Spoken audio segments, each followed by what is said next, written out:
going live across the globe here. But let's see here. So good. We got Andrew. Hey, Lana, what's up, Lana? Oh, Matt's in the house. Awesome. And yeah, we got a few more people in here. And again, we're so let me check my things here. I can see that you're going live. Yep, we're live in a few other spots. So that's awesome as well too. All right, cool. So we will officially begin here. We've got Tommy Thornburgh's here tonight from I always get messed with him. Is Prime Core Services? Prime Corporate Services. Yep. Or PCS is a whole lot easier, but the domain was taken, unfortunately. Yeah, there we go. And so some of you guys may not know them as well. A few guys in our community, you guys have, some of them, you guys are clients with them, but really a great partner, really one of the, we partner with a lot of different companies for different things, but probably had the strongest reputation before we started working with them, like a couple of years ago. And it's funny, Joey and I were at some meetings in Austin just recently, and we were at a lunch and someone started like raving about them again. I was like, wait a minute, we work with them already. So that was great. But these guys have a ton of expertise in company structures, LLCs, things that like I talk about it kind of at a umbrella, kind of very high level, simplistic level. But, Tommy and the team, they really, really have true expertise in these areas. And so Joey and I we asked if possibly, because as we're right now here in December, for those that are watching live here, that, it's something that I don't always do a great job of thinking about this stuff till the end of the year, but I know that probably come up as part of the conversation about potentially some of the things that you may be able to do, or at least things to consider, be aware of, and more. So with that, Tony, I'll hand it to you to introduce yourself, take it from there.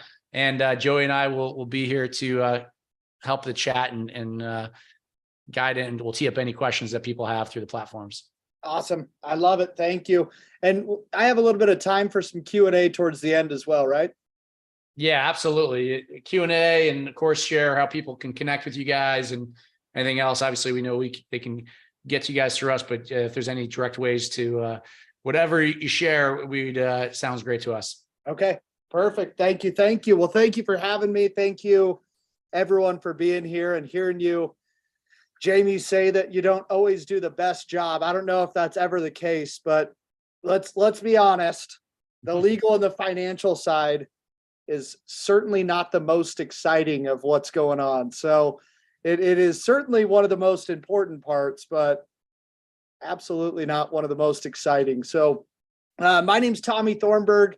I'm the president here at Prime Corporate Services, and we focus at a couple different areas. So the first is going to be entity structure, LLCs, corporations, making sure that you're set up properly, giving yourself the privacy, protection, tax benefits. The second area that we focus on is business credit and corporate funding, how to build separate credit profiles for your business to get away from always having to use personal funds or personal credit. The third area is tax preparation and tax filing. So actually filing the taxes at the end of the year.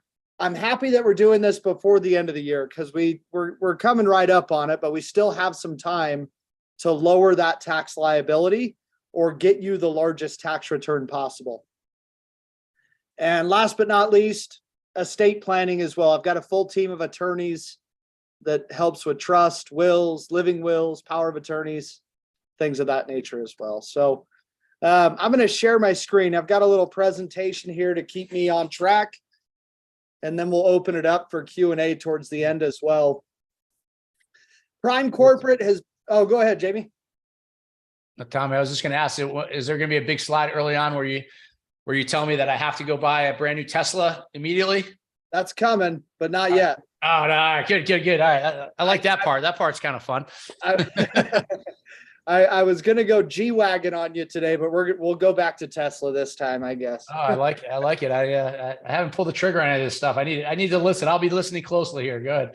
That's the rude reality. There's 70,000 pages of a tax code, and It's a game. It's ridiculous, right? To hear you say Tesla is no joke. They're over 6,000 pounds and you can depreciate them in full the first year. I definitely will talk about how to write off the vehicles for sure, because it's a great deduction. We've been in business for 10 years now, and we have actually helped over 100,000 entrepreneurs structure their business at this point. So pretty cool stuff. Awesome numbers. We eat, sleep, and breathe. That is not what you make, it's what you keep. The more money that you can keep in your corner, put it back into your business, put it into your own retirement, throw it off a bridge. I truly don't care, but I want you to be able to make that decision yourself. All right, today's key points.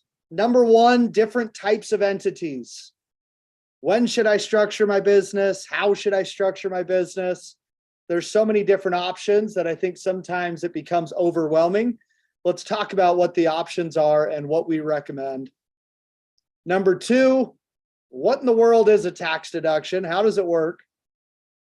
What deductions do you qualify for being a self-employed, home-based entrepreneur?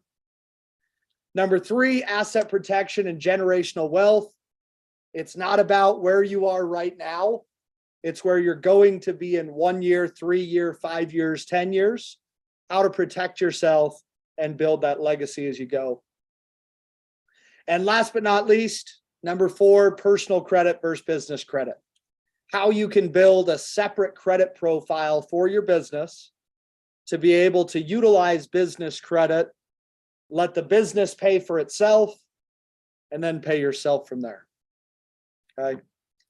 So jumping into it, everyone's favorite part. If anyone wants to read this, let me know and Let me go through it word by word. Hold on a second. we'll bring you up. You can read it word by word. That's fine. Yeah. Two things about this legal disclaimer. First of all, everyone's situation is different, right? I'm going to give you the 30,000-foot view, and we do have an opportunity for all of you to have a one-on-one consultation, but everyone's situation is different. Hopefully this presentation and this next hour gives you some framework of what questions to go into on your one-on-one call. The second thing about this disclaimer, I am not a CPA and I am not an attorney. I've got a full team of attorneys and a full team of CPAs. The attorneys would come on here and scare you half to death, so I figure that's not the way to go. The CPAs, the accountants, usually are good at telling you what you can't write off. So I'm coming to talk to you today as an investor, as an entrepreneur. I've actually been self-employed since I was 18 years old. So I'll help you understand a lot of the mistakes I've made, because there's probably more of those than wins, but I'll also talk to you about what you can do, what you are able to deduct, and what to track before the end of the year to maximize from a tax standpoint. All right, business structures. Jamie, I am interested. Business structure wise, what do you recommend, or what have you guys, what do you encourage from the very beginning? Is there any entity trainings or anything like that, or do we need to do that still? Yeah, so we've, again, kind of along the lines of even lighter than you said, I've always said, hey, I'm, entrepreneur. Like you guys are definitely bigger experts in the guidance around this stuff. But historically, let's say I share kind of what we've done. It's basically LLC. Typically we have, in our case, S Corp, a little different, but typically some kind of liability protection. As far as selling on Amazon, you don't have to do anything. You can be you can be on the informal side, but typically probably fall into that LLC bucket from what I see on the screen. I love it. Yeah, and what I was looking for there, and Jamie hit it right on the nail, is you don't have to do anything, right? I think one of the things that we really look at is, and I'll just say this for everybody, if you treat it like a hobby, oftentimes something costs you money like a hobby. But when you treat something like a business, what you're doing is you're opening the doors to allow yourself the ability to reap the rewards of what businesses have to offer. And in most cases, that's a lot of additional deductions as well. So when people are first getting started with any self-employed journey, I mean, hairdressers, Uber, Lyft, DoorDash, real estate agents, real estate brokers, we work with all sorts of different industries. Informal business structures would be considered sole proprietorships or general partnerships. And what that means is you're usually just using your name and your social security number. Maybe you go as far as getting an EIN number, employer identification number. The problem that I have with informal business structures is there's no asset protection and there's limited tax benefits, all things considered. So if you are planning on treating and operating anything as a business, I recommend formalizing it as a business. So a lot of times what we recommend is starting as an LLC, just like Jamie said. LLCs are going to keep things simple, keep things easy, but it gives you the protection. It shows you as a legitimate business to your clientele. You're able to open up a professional account, and it gives you the options for these additional tax benefits that I'm going to talk about as well. So starting out as an LLC is amazing. Once you have that LLC in place, to Jamie's point, once you're making $50,000 to $100,000 net or more. So any of you taking notes, feel free to write that down. Starting out as an LLC is great. Once you're making $50,000 to $100,000 net, so after your expenses or more, then we can simply change that LLC so that it's taxed as an S corporation. And that is going to allow you to pay yourself a salary or a distribution. And it also allows you to avoid half of your self-employment tax, which is Medicare and Social Security. So that alone can save you 7 to 8% of the overall income. So huge benefit from a tax standpoint. You make $100,000, I'm assuming that you'll find a better place for, let's say, 7,000 of it than Uncle Sam's pocket, right? And that's ultimately the goal, is showing yourself as a business, maximizing from a tax standpoint. But why not give yourself that protection and show yourself as a legitimate business is kind of the way that I look at it. Okay. Once you formalize as a business. So as I mentioned earlier, the IRS, we want to be able to show them that you are a self-employed, home-based entrepreneur. Some of you may have warehouses or business locations, but I would assume the vast majority are home-based businesses or solopreneurs running this on your own or with a partner. The importance of that title and showing yourself as a business, first of all, you can show a loss 3 out of your first 5 years in business. I hope that doesn't happen to anybody, but my point is, I truly believe that everyone in the US should be self-employed to some extent. Whether it's a side hustle, a side business, full-time self-employment. Let's be honest, self-employment isn't for everybody. It's hard, otherwise everyone would do it, right? But with that being said, there's so many additional deductions that are meant for investors and entrepreneurs, over 250 different deductible expenses. And a lot of those are just anyways expenses or bills, right? Phone bill, internet bill, power bill, portions of your rent or your mortgage, for those of you that have the designated home offices, travel, advisory expenses. Everyone paid money to be a part of the community, right? Those are things that can be 100% deductible if they're categorized appropriately with your accountant or your CPA. Another beautiful thing about setting up as a business, there's 2 different tax codes, and feel free to write these down as well. Take pictures, whatever you want to do. Jamie, Joey, I can get you these slides as well if anyone wants them. Cool. Yeah, I'd love to get them all over to you. But those advisories, write these 2 expenses down. These are 2 no questions asked deductions when you start a business. You get $5,000 for startup expenses and $5,000 for organizational expenses. And the reason that I think that's important, let's say that someone's just getting into this community, they've invested into the advisory, and they're saying, I don't know if I'm going to make any money before the end of the year.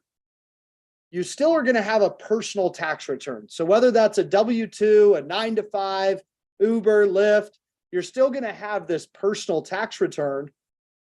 But if we have a business return, we can write off the losses to flow through against the personal income.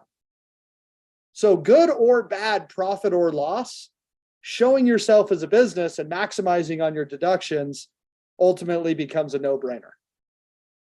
Okay. Advisory, insurance. Did you have to buy a computer, a tablet? All these things are excellent deductions that you can maximize on and keep more money in your corner.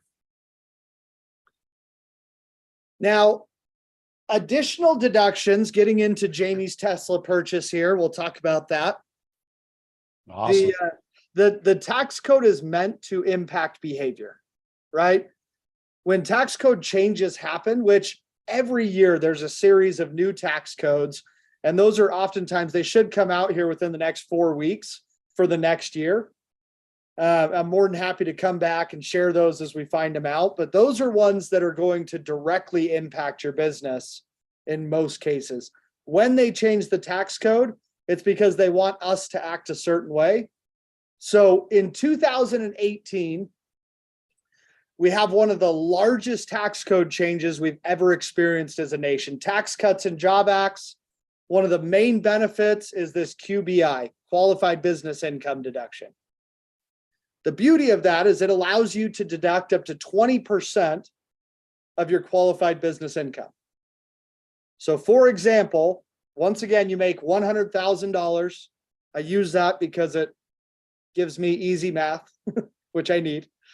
You make $100,000, and instead of paying taxes on that $100,000, you're able to deduct the first 20%, and you're paying taxes on that $80,000. So huge benefit for those of you that are already self-employed or first-time self-employed. The next one, unfortunately, looks like it's going to end at the end of the year, but it's still a great example, right? When COVID hits, they say restaurants are impacted. So for 2021 and 2022, instead of business meals being 50% deductible, they'll be 100% deductible, right? Huge benefit. I've loved that one. I like to eat. I like to talk business while I eat. So that's been a match made in heaven for me there. Mm-hmm. But it's little things like that that really add up throughout the year, right? Oftentimes when I give these presentations, it's like, Tommy, what's an easy tax code that'll save me thousands or tens of thousands of dollars in taxes? And while those are out there, obviously, oftentimes the easiest way to win the tax game is by tracking those expenses throughout the year. We're at a good time though, because if you jump on this and if you have a good profit and loss for your business, or at least tracking your expenses, then the fourth quarter of years for entrepreneurs should feel like business shopping sprees, right? The best time to invest into your business is right now because your tax benefit is right around the corner, as opposed to waiting until January, February, March, and then you wait a whole calendar year to see the benefit on the taxes. A lot of times the investments that we make in the fourth quarter, if we're prepaying subscriptions for a year, if we're different things that different expenses and costs that you have, if you can negotiate a deal, it's either you're going to pay it in tax or you're going to lower that tax liability. So I'm not telling everyone to go out and spend a bunch of money if you didn't make money. I'm telling you to have a good profit and loss balance sheet so that you know if you're going to pay $10,000 to the IRS, you might as well invest into your business to lower that tax liability as a whole. Okay. Additional deductions here. If there's any real estate investors that are in here, depreciation on investment properties is amazing. If you have investment properties that you've purchased 2022 and previous, There's additional bonus depreciation on those through the end of the year. And then the last one here, section 179, Jamie's Tesla rule, section 179, we'll call it. So this one's pretty awesome. I mean, obviously online businesses, you can make an argument that you don't necessarily need a vehicle. So you have to justify it for research and development and products. But it's pretty tough to run a business and not need a vehicle at some point, right? So there's really two options. There's three options, but two primary options that we look for from a vehicle deduction standpoint. Section 179 is awesome. I've actually made money on my last 3 cars because of section 179. So if your vehicle weighs over 6,000 pounds, YouTube University will tell you the Teslas, the G-Wagons, the Range Rovers, but a lot of trucks, a lot of SUVs, over 6,000 pounds, you're able to depreciate that vehicle in full. So the last 3 vehicles that I've purchased being over 6,000 pounds, I've taken that full depreciation, and the tax savings in the first year outweighed the depreciation on the actual vehicle when I resold. So I saved more money in tax than I did lose money on the actual vehicle itself. If you don't have a 6,000 pound vehicle, because someone's thinking that, thanks, Tommy, but I'm not going and buying a G-Wagon or a Tesla, like Jamie said in the very beginning. If you're under 6,000 pounds, that's okay. We just need to either track the mileage or track the expenses to the vehicle. But the mileage deduction is still awesome. You get the first 6 months of the year, they did 58.5 cents a mile. The second half of the year, because gas prices went through the roof, they increased it to 62.5 cents a mile for the second half of the year. So I know I'm talking a lot of technicality around writing off your vehicle, but tracking your expenses and hiring a professional are the two best things that you can do so that you can be more aggressive. And if you were to get audited, your accountant or your CPA should be able to get your back in those areas as opposed to you having to fight for yourself, right? Jamie, any tax things that I'm missing or any expenses or deductions that you think are worth mentioning here in regards to just writing off expenses of that you're going to have as a business owner anyway? Yeah, no, I think that's I put you on the spot. Sorry. no, super helpful. I mean, things that come to mind too, which again is not, and then there are some, like Hardeep always has a lot of thorough questions. So some of these, if you look at the chats, again, some of them may fall out of like, hey, you got to find the aggressive accountant to help you or tax advisor to kind of do some of these things, but feel free to take a look at that. I know that I've certain things I know, like some people, like you're allowed to employ definitely your children up to a certain amount or for a certain dollar amount. So I know that's one I feel like I hear about. I don't know. I can't remember what the amount is for that, but that's $12,950 is the limit to where standard deductions start to kick in. So if you have kids that are helping with packaging or helping with shelving or helping with organization, or my daughter is a model that happens to make $12,949 a year. She doesn't claim the taxes on it because she didn't make enough money. I write it off to reward my beautiful model daughter that everyone thinks their kid's a model. So it has to be reasonable work.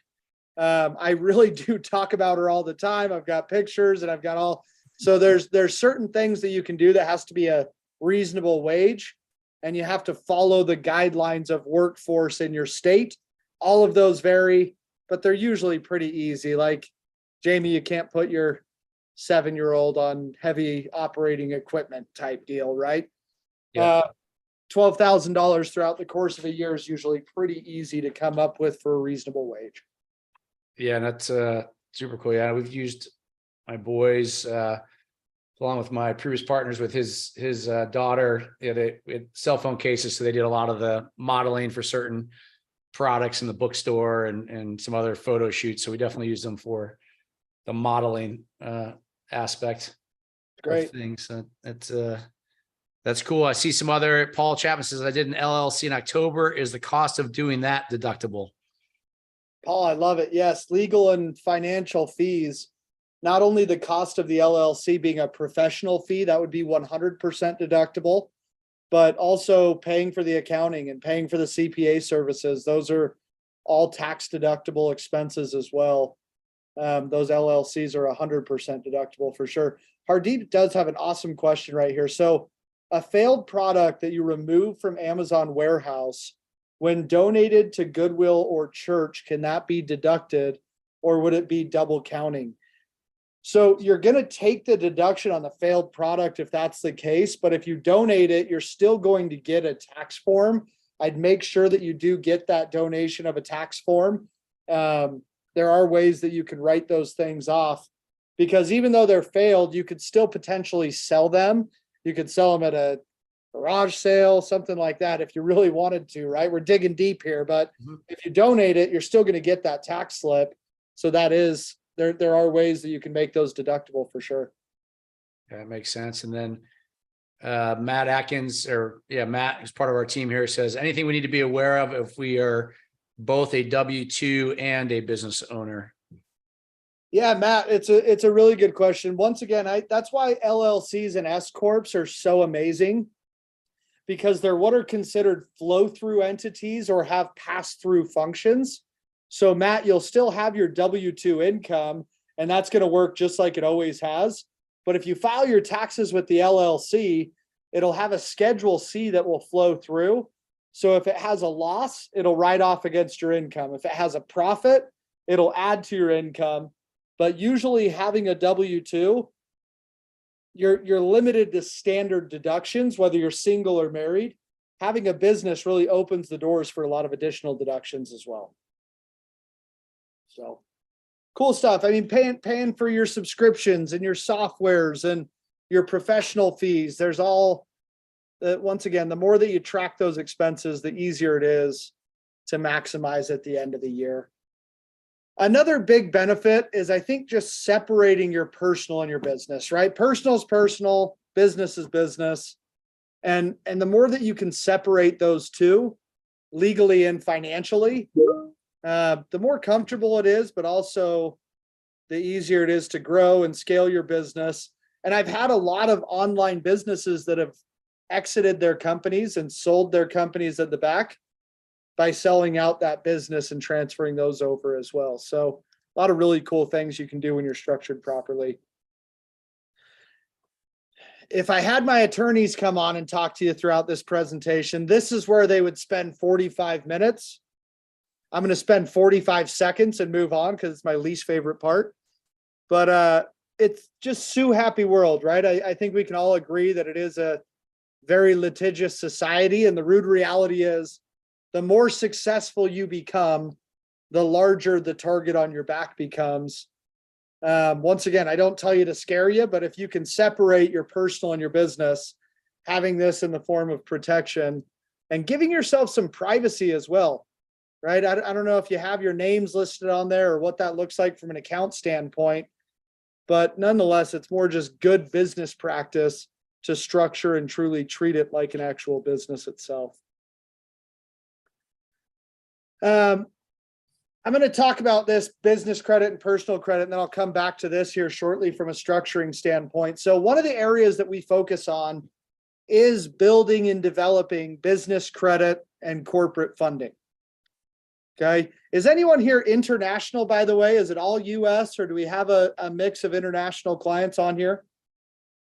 Yeah, we definitely have some international people, whether it's in this group and also some of the people watching the other platforms that are watching this. So yeah, it's mostly US, but we definitely have international. So this slide here is going to be more US based. It's a lot easier. The US is very rewarding when it comes to writing expenses off and building up credit. But this is one that this is oftentimes a crowd favorite. I got to say, we have a business credit development program where everyone has a legal name that's in the US. You have a social security number or an ITIN number, and then a personal FICO credit score, right? Super difficult to build, super easy to ruin. We want to do the same thing for the business, right? Give yourself that legitimate business name. Get yourself an EIN number, employer identification number.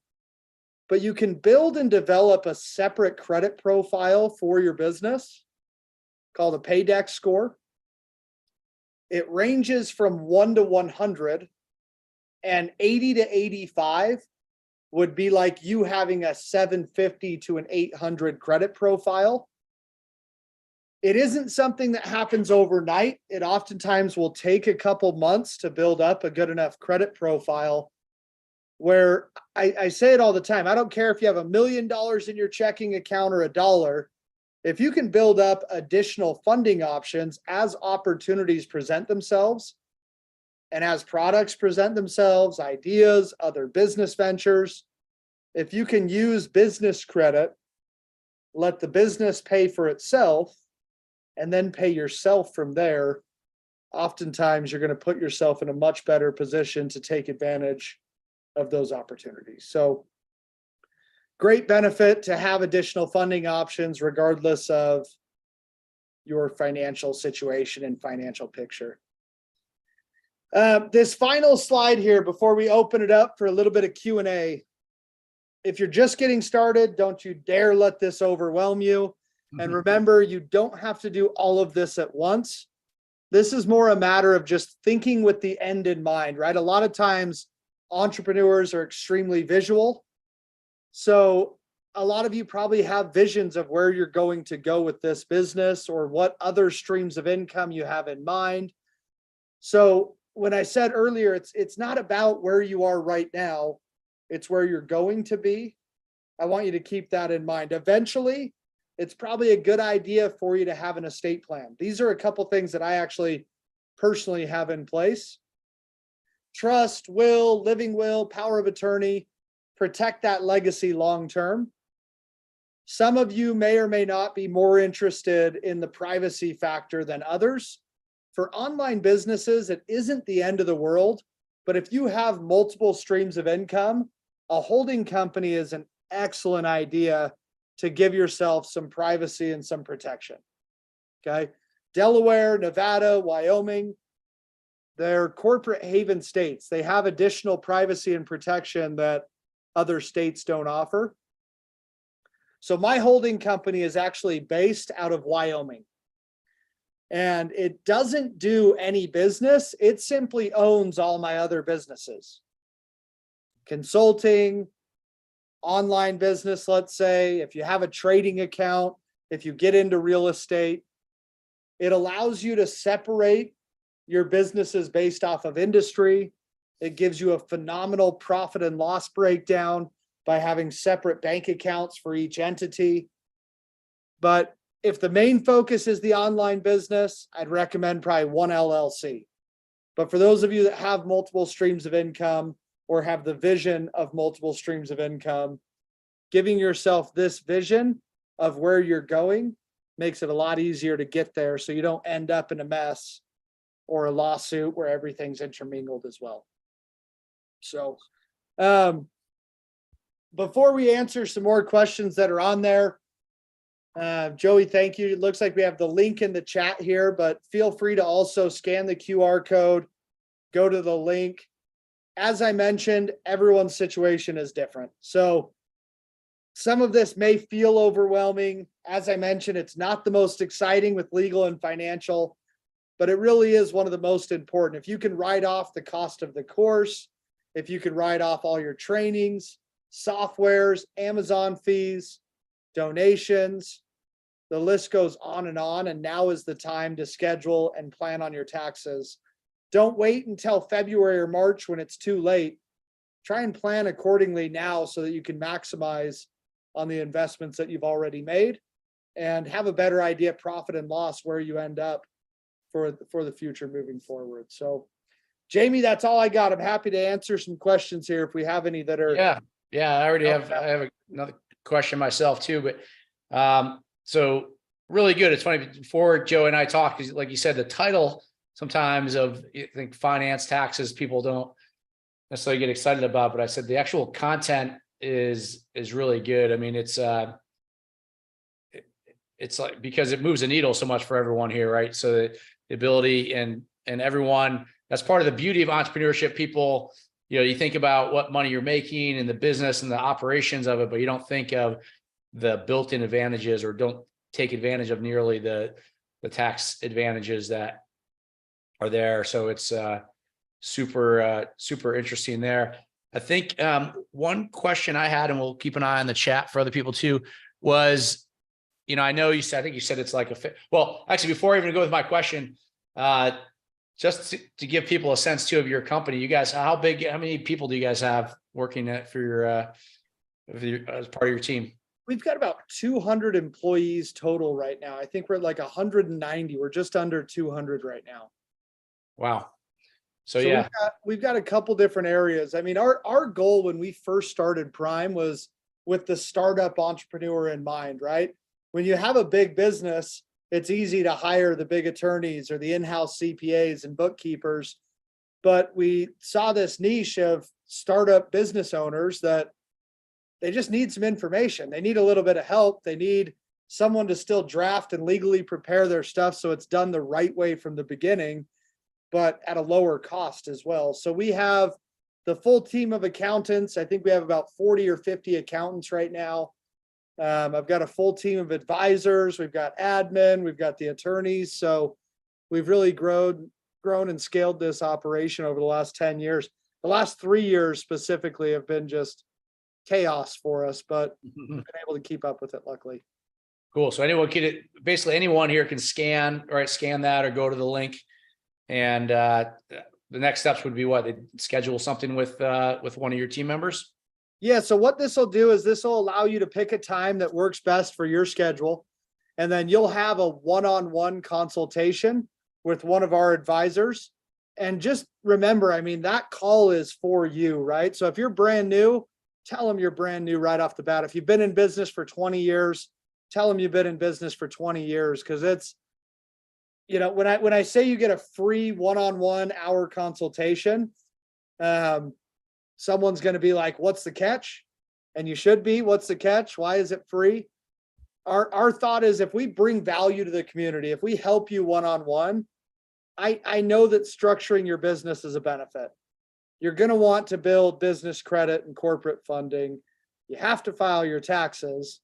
And as you build wealth, you're going to want to protect it in the form of estate plan. So if we can build that value and build that trust, I would hope that you're going to utilize our services at some point. So that consultation is for you. Go into it and just let us know what you need, how we can help, where your pain points are, and take as much away from it as you possibly can.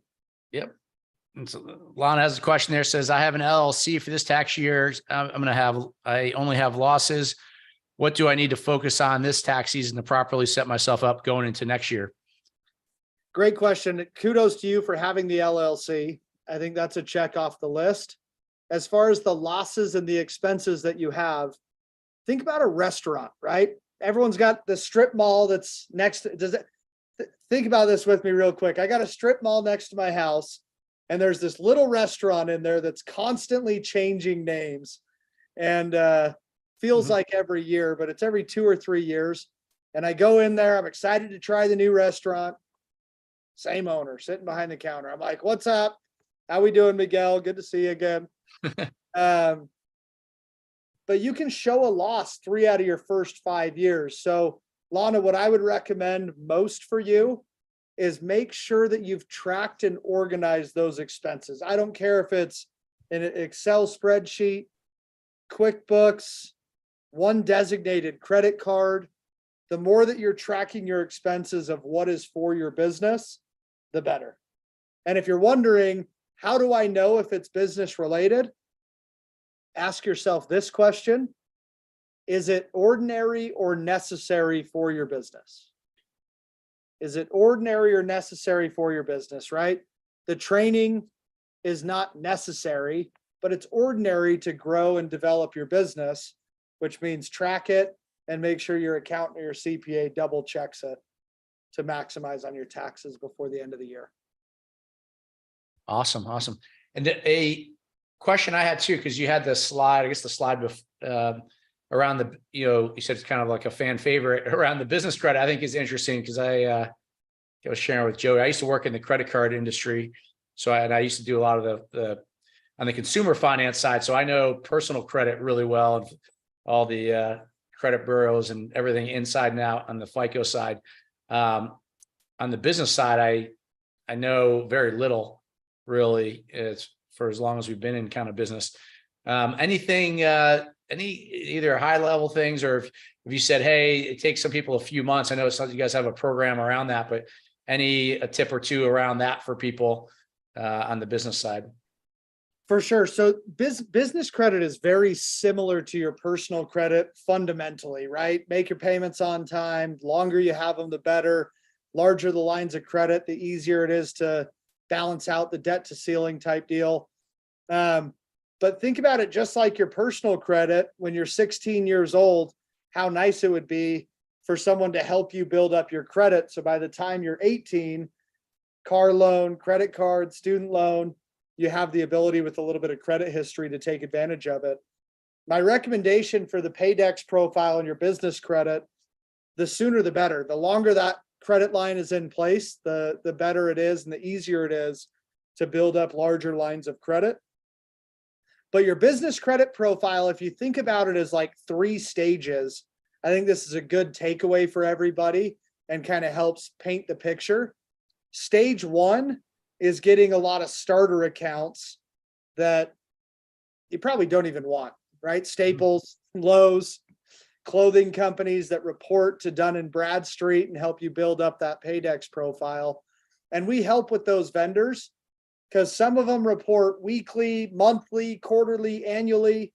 If you get ones that report quarterly, then usually in 3 months, you can inflate that Paydex profile enough to get to that 80 to 85. And now you can go to level 2, which is actual credit cards like Chase, Wells Fargo, US Bank, where you're getting business credit cards, let's say around the 6-month mark. And then stage 3 would be probably after a year where you get actual lines of credit. And just like your personal credit, treat it very similar. You don't want to miss a payment. You want to build up larger lines of credit to balance out that debt to ceiling. Very, very similar, just different accounts and different reporting. Yeah, I like that. That's good. The tips around even like you said, like the Staples and the Lowe's, kind of like you said, the starting, kind of working your way up the ladder there. So that's one of the starter accounts is Home Depot, and we've had really good luck with it the last couple of years. We're getting over $4 million a month right now in business credit and corporate funding. We've put a lot of people through that program. I think we've put over 30,000 people through that program at this point, but over $4 million last month. And we joke that it's like Home Depot's approval rate is so great. At some point, someone's probably going to need a Home Depot card. So why not use that as a starter account? And we joke that it's like, go buy your toilet paper and paper towels from Home Depot this month and get a little check mark on your credit profile. So we have sold so much toilet paper through Home Depot this last year. You wouldn't even believe it. That's I'm sure they appreciate it. So that's I'm sure. No, that's very cool. Joey, anything else there? I think it looks like most of the questions. We have Matt's question. Yeah. He said, for record keeping, do I need to have the paper version or internet and phone bills, or does the bank transactions count? Do I need to pay the bills out of the business account? Great question, Matt. So I don't really keep paper receipts for anything personally. It doesn't hurt. I've got clients that do both. If you want to keep the paper receipts as a secondary alibi, great. But the beauty of using credit nowadays and using bank accounts is that transactional history is always there. So it blows my mind when I see people using like debit cards or cash, because I'm like, get the points, please. So that works for record keeping. You can treat that as your record keeping for sure. As far as using your business account, I think the more that you can separate your personal and your business legally and financially, the better. Commingling funds is a huge issue for most entrepreneurs. So if you have been commingling your funds, you're not the only one, I promise. But the more that you can separate the two, the better. Obviously, I'm very, very biased. This is what I do for a living. So take that for what it's worth.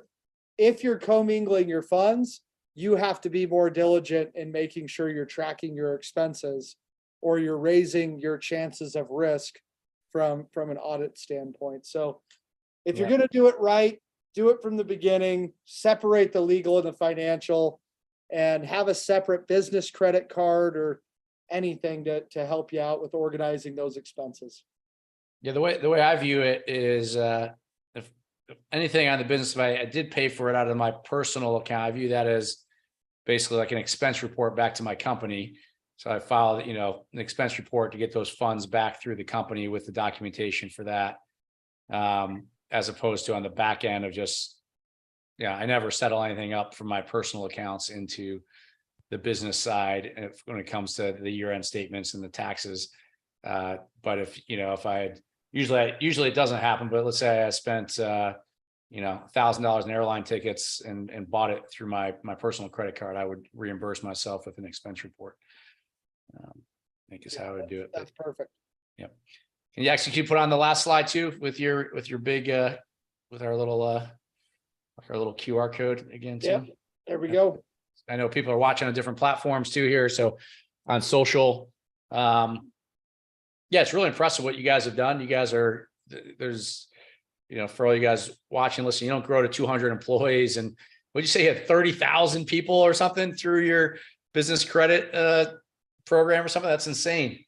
30, yeah, and we've structured over, I think we just hit 120,000 businesses that we've structured in the last 10 years. It's just been absolutely wild, but we've got an awesome team. We've got a team that really cares. And I think the benefit of speaking with us and working with us is if you have that one-on-one feel, we've got a team that really understands the startup phase. And as you grow and as you scale, you can shoot them an email, give them a call, and you actually have someone in your corner that you can reference to, as opposed to having to hire someone every time you need a question answered. Yeah, that's great. Yeah, I mean, the intention here is for obviously on our AMZ Insiders here side and on Tommy's side, is to give you guys as much value as possible. But to me, it's this is a kind of a no-brainer offer, an opportunity to scan it, set that up. Because whether it's your structure, potentially some of the corporate credit side of things, which can make a huge difference. And frankly, I should have done a little better job with that myself at times, because it's not hard. It's just it hasn't been a priority on the business side, but it should be, because it can give you a lot of flexibility, as you mentioned, some of the other entities and structures. So pretty powerful. Joey, anything else? Do you think we caught most of the questions or anything else? Yeah, we did catch most of the questions, and then some other people are wanting to watch this again on the live platform. So I'm assuring everybody who's watching, this will be in the membership area. So whatever level membership you have with us, it will be in your membership area. Yeah, it's excellent. Tommy, where do you live? I'm in Salt Lake City, Utah. Nice. What about you? Where are you guys? Yeah, I'm in Atlanta, Georgia. And I'm in Austin, Texas. Oh, nice. Cool. Yeah. Joey, what's that little funny sign behind you? This? Yeah, that one. This is my Fearless Sellers podcast.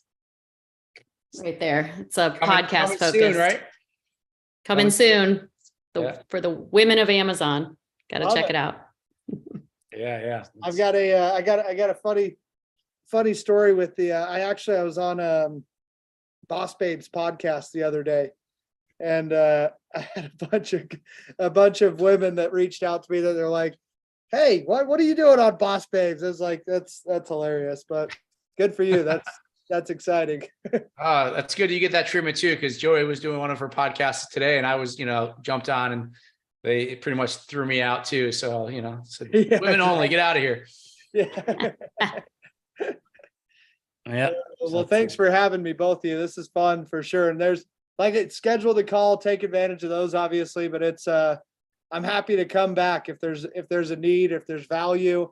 Hopefully everyone saw value in this and had at least one takeaway that they can they can say that it's going to impact their business with confidence. So come on, guys. Home Depot is still, I used to work at Home Depot back in the day. Let's go. I think, yeah, I used to be a store manager back in the day. I knew all that. Apron. Don't get Joey started on this. Yeah. Yeah. Tommy, that's the first question I asked him when I saw it on his LinkedIn. I'm like, do you still have the apron? It's funny, when I worked there, I got like really ambitious about like things I thought I could build. Suddenly I thought I was like really handy. So I was like always like buying like new drills and projects and buying kits of stuff that I never built, and thought I could take it on, but I felt very ambitious on that front. But yeah, the corporate credit, was huge there, right? In terms of especially for the contractors and everything else. So that was a big deal to get the lines of credit and those type of things set up there. So that was a good tip. If nothing else, I said, everyone, you could at least do that. But like I said, hopefully you guys, I set something up, take advantage of it. It's these guys are the best in the business. And yeah, Tommy, that was awesome, man. That was really good. So yeah, we'd love to have you back. I know we jumped on here to kind of catch the end of the year stuff, which was great timing. So I appreciate that. And, I'm sure Joey and I would love to coordinate some stuff with you guys into the new year as well. Awesome. Sounds good. Well, thank you, everybody. Thank you for the questions as well. There was a bunch of good ones over here. So thank you for that. Yeah. Andrew says, this is good stuff. We'll use this service. Lana says, love it. This was super informative. Thank you, Tommy. Thank you, Joey. And Jamie. There we go. That's right. So awesome. Appreciate all of you guys. And yeah, Paul says great training. Yeah, it's good. Yeah. Good stuff all around. That's the thing about entrepreneurship. You can like always be learning and thinking of things. And sometimes you may hear something, but this topic reminded me of some things that I'd heard, but hadn't implemented.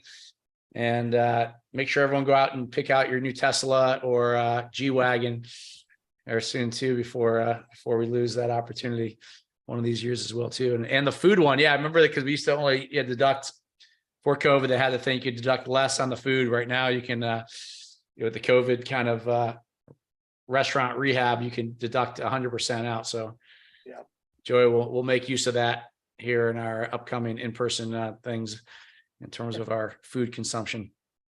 But awesome. Well, all right. Well, thanks everyone for joining, and appreciate it again. Thank you again, Tommy. And I know you guys, just from the comments, a lot of you guys be reaching out, which is great. And yeah, we'll connect soon. Until next time. Thanks so much. All right. Thank you. Thanks, everyone.